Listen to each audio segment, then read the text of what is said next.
Hey there, and welcome to this Teacher Tips video where we try to share some tips and some insight on how to lead this project with your own group. So for this fashion or sneaker project, typically it lasts about 2 hours of programming, but of course you can extend or decrease that with some of the extension activities found in the lesson plan.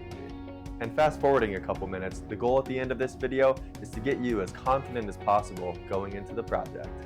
As far as the videos that we put together go, we strongly recommend that you watch those beforehand to familiarize yourself with the project and make some mental notes on where those videos pause so you can be prepared to answer and help guide those inquiry-based learning questions that we pose.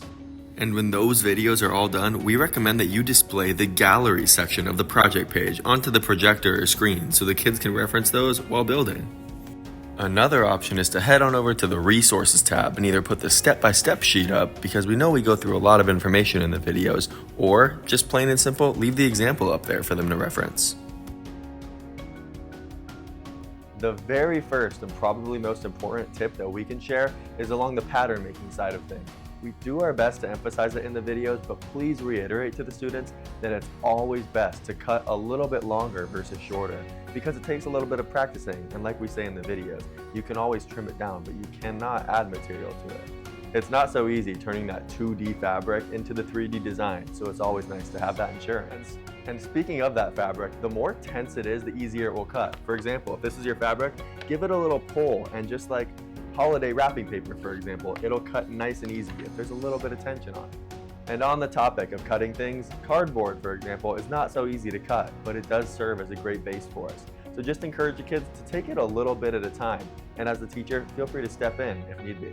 If they run out of real estate to keep cutting in a straight line because the cardboard's getting in the way, they can cut that piece off on the side, break it off, and then continue their pattern or cut. If the students are having a hard time visualizing things in the first place or getting started in general, have them model it or picture things after a real life sneaker, and that way you can even see some of the pattern cuts that go into the formation of that shoe.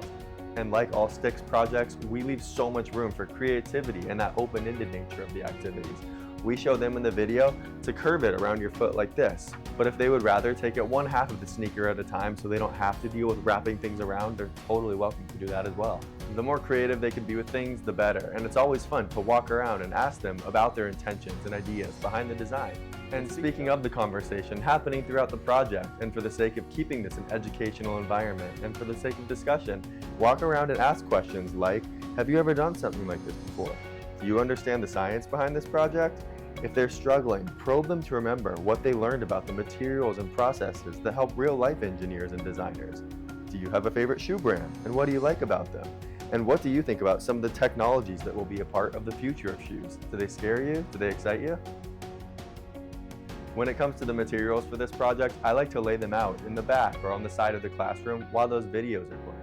And unfortunately, we only stock the kits with a certain amount of certain different colors of the types of material.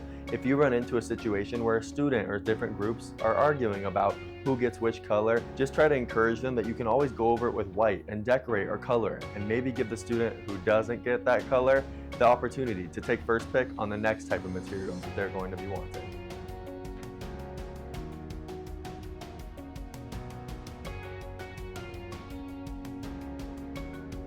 You also may run into the situation where there's extra pieces laying around, like Velcro, for example. In this activity, each student or group is entitled to one piece of Velcro, but they by no means have to use it. Totally up to you as the teacher, and there's no right or wrong answer to hold the students accountable for the specific materials that they're entitled to, or if you want to open it up to let them use an unused piece of Velcro, for example, to improve their activity or project.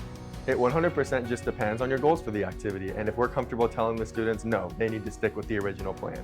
Lessons can be learned no matter which route you go or doors you open up for them. If the project happens to be running a little bit early and you need some ideas for how to fill up the time, no worries, here are some tips.